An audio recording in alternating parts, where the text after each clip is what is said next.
جمشید جان همراه با میهمان بسیار گرامیشان باشین.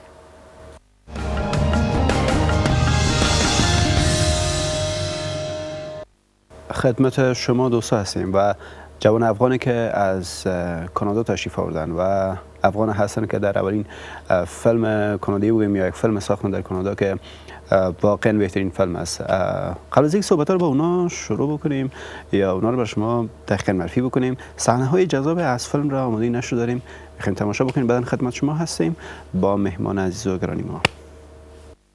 Counselor, that sounds suspiciously like code for the military's intention to sweep Hudson's crimes under the rug.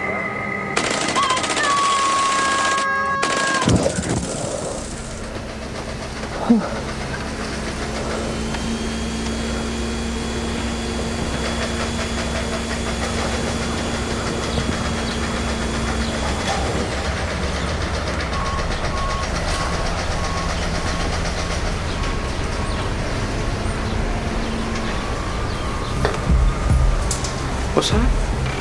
I just need 5 more days. You answer this question, you camel jockey, shawarma eating motherfucker. What the fuck do I look like to you?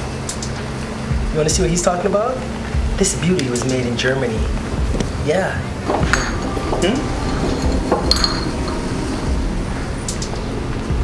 Yeah.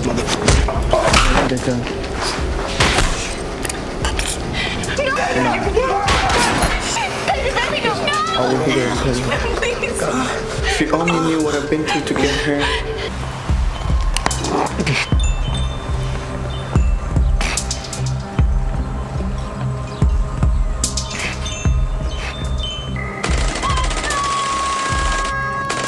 خب و حالا هم هنرپیشه جوان و با استعداد با خود داریم آقای همایون شمس خان.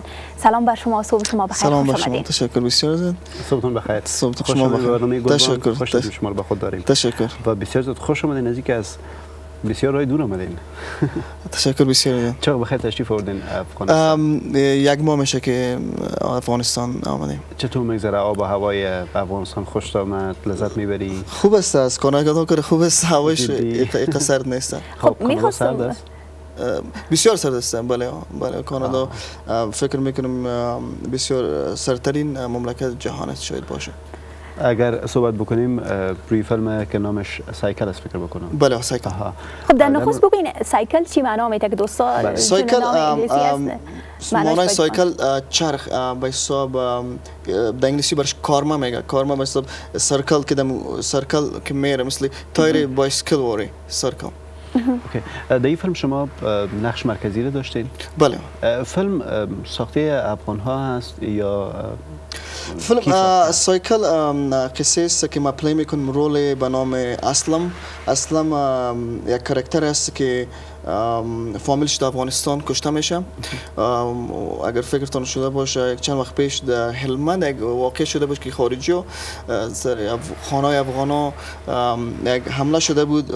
وقتی اسلم که او سانه را میبینه که کل فامیلش اونجا کشته میشه، باز اسلم هم کسی که جنرال کسی به حساب مو فامیل زیر کشته در مغزش می باشه، باز میخواد که چیز خود بگیره، پس میخواد خود آمادگی خود میگیره، پس از افغانستان میره نیویورک که همون نفر پیدا میکنه. وقتی که انگلیسی هم صحیح نمیفهمه پول که پیدا میکنه از یکی دیگه، آخر همون وسایل میگیره میره پیش کسی که فامیلش کشته، از او بدلی خود میگیره. خب آقای شمس، ما قسمی که صحنه های فیلم دیدیم به انگلیسی است. بله فیلم به انگلیسی است. این به زبان دری باز چطور مثلا هموطنان عزیز ما چطور ایره بعض از اصلا که نمیفهمند آشنایی ندارن؟ بخاطر که فیلم پروداکشن خارجی است. بله. خاطر وقتی که ما خاطر آدیشن رفتم یا فیلم به خاطر فستیوال جور کرده بود دیگه، خاطر ازی یا حالا میخواد که شورت فیلم است یا میخواد فیلم بگیره سینمایی کنه. فعلا فیلم در کراون فیلم فستیوال است. وقتی که سلکت شد بازو یا تصمیم داره که دایرکتورش که پس افغانستان بیایش سانای افغانستان بگیره و مکمل یک فیلم جور کنه.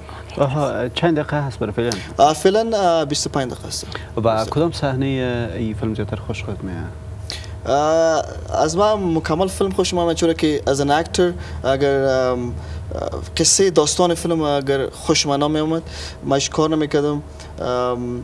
دیگه مکمل فیلم یک دیالوگ که اونجا گفته باشی خطرناک امور با مو عکتش و با مو جذاب امور اگر بر ما یک لاینش براتون بگم وقتی که ما پیش به حساب کسی که تفنگچه داره ما پیش ما پیسه نیست ما برشون میگیم که با ما تفنگچه بده او میگه پیسه میگم پیش ما پیسه نیست من تو ما تفنگچه میخوایم برشون میگم I need a gun and I need it right now and I don't care you have to give me so این لاین برشون در فیلم برشون گفتیم که اوکی نه این رقم فکر کنین که ما دیگه به شما گن خب اکسین میریم به حساب فکر کنی عریفتان جمشید جان است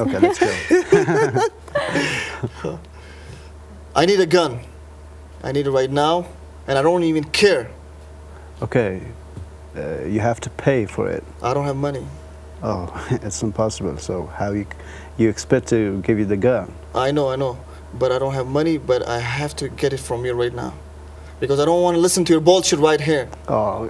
Don't give me this look. I'm serious. Look, don't mess with me. No. I have the gun. Okay. I can shoot you right now. You can shoot me right now? Yeah. Are you sure about that? من نمی‌سانم که نه صحنه دیگه نفهمم شما. صحنه دیگه شد. خب ابی صحنه رو میتونن اگر اضافه بکنم. خب من می‌خواستم آقای شمس از شما پرسان بکنم که چطور شما در گفتین در کشور خارج بزرگ شدین اموجا چطور ذهنیت بر شما آمد که شما باید یک هنرپیشه افغان باشین؟ ما در کشور خارج بزرگ نشدیم تقریبا 8 سال میشه که ما در شهر به حساب از کانادا رفتیم ما بسیار از طفلی علاقه داشتم در بخش اکتینگ باز خاطر از این رفتم فیلم سکول 2 سال اکتینگ خواندم اکتینگ فور فیلم تی وی اند تئاتر بعد از او وقتی که ما کتازی ما به حساب اکتینگ میخواندم ما ایجنت پیدا کردم هم در کانادا هم در امریکا وقتی که هر یک فیلم اودیشن میشد یا میوزیک ویدیو یا کامرشال باز از او سلکشن میشد باز میرفتیم با اودیشن ها خب خاطر ازی لینک های کتی فیلم های دیگه کلش به خاطر که ما درس میخواندم اونجا باز که دایرکتور و پرودوسر ها قسمی لینک اپ شد از دیگه افغانای ما اگر در کانادا بگین که چقدر فعال هستن چقدر در عرصه سینما اینجا کار کردن یا میخواین فیلم بسازن چگونه هستن شان زندگیشون ما فکر میکنم ما اولین براون بودم سکین تون که براون برش میگه در پشتو غنم رنگ برش میگه اولین بودم که در کل مکتب به حساب کل اکادمی که من در پانتون بودم بگم کل مردم سفید پوست بودن بخش اقام افغانا رو پیدا نکردم که در بخش سینما زیاد کار کنه اونجا یا درس پروفشنالی بخونه در کل مکتب من نه هندی نه دیگه کس نبودم این نفر خودم بودم که خب من میخواستم تفاوت سینمای افغانستان و سینمای ازوجه از شما پرسان کنم که چی مشکلات در صدر روی سینمای افغانستان است د افغانستان سینما او د از سینما باره که بزدار ته ویم چې اوس که امریکا تمنګ ګور امریکا یو مملکت ده چې سینما ازن راغلی ده به حساب اچا څوک چې خاریان تو سینما لکه مور پلار امریکا ده نو افغانستان وس تقریبا وس من کارونه شروع کړي تقریبا 15 کال کېږي نو وس هم زه آفرین وایم وز ډیر افتخار کوم چې افغانستان کې بیا په دې وسایلو کې او د کمبوتی کې موږ فلمونه جوړو او هغه فیسټیوال ته لیږو دلته موږ په کار کو نو افغانستان او امریکا ډیر یو غټ ګیپ ته ډیر یو غټ په حساب لار ده ډیر غټ یک چانس خوبه هست بله باید استفاده بکنیم بله اگر زحمت بکشیم اما تو کارم بسیار جریان باشه بله در مورد خودتان اگر بپرسم که تا کجا میخواین پیش برید در این عرصه چی کارهایی میخواین انجام بدید خواب ما که است ما میخوایم یک فیلم افغانی جور شوه که مکمل در جهان نشر شوه چون که ما فعلا قسمی چیز نداریم در افغانستان که مثل فیلم های هندی وقتی یک فیلم هندی در بالیوود جور میشه مکمل در سر جهان نشر میشه ما خواب ما امیست که ما یک فیلم باید افغانستان جور شوه که در کل جهان باید نشر شوه چقدر برش کوشش کردی چقدر پیش رفتی و چه وقت ممکن ما همچون فیلم را داشته باشیم دیر زر ان شاء الله دیر زر کارون ام دیر پر افغانستان ته راغلم چې ام دې باندې کارونه شروع کو د خیره و ډیر زر به مونږ ان شاء الله په یو هغه تورس تاسو به زما ویب سایت او فن پیج د لاسه تاسو خبر شي چې مونږ وخت کارونه شروع سپاسگزار هستیم از شما آقای همایون شمسخان که تشریف آوردین، همیشه موفق باشین. تشکر بسیار زیاد. خب خوشم شما داشتین در برنامه. خب دوستان عزیز، بخش بعدی ما را فراموش نکنین که بخش اقتصادی است و میشه کوتاه رخسانه جان بگین که چی موضوع را شما انتخاب کردین و در مورد بحث دارین؟ تشکر، صحبت شما بسیار جالب بود و سپاس از آقای شمع، خوشحال شدیم که ایشان را با خود داشتیم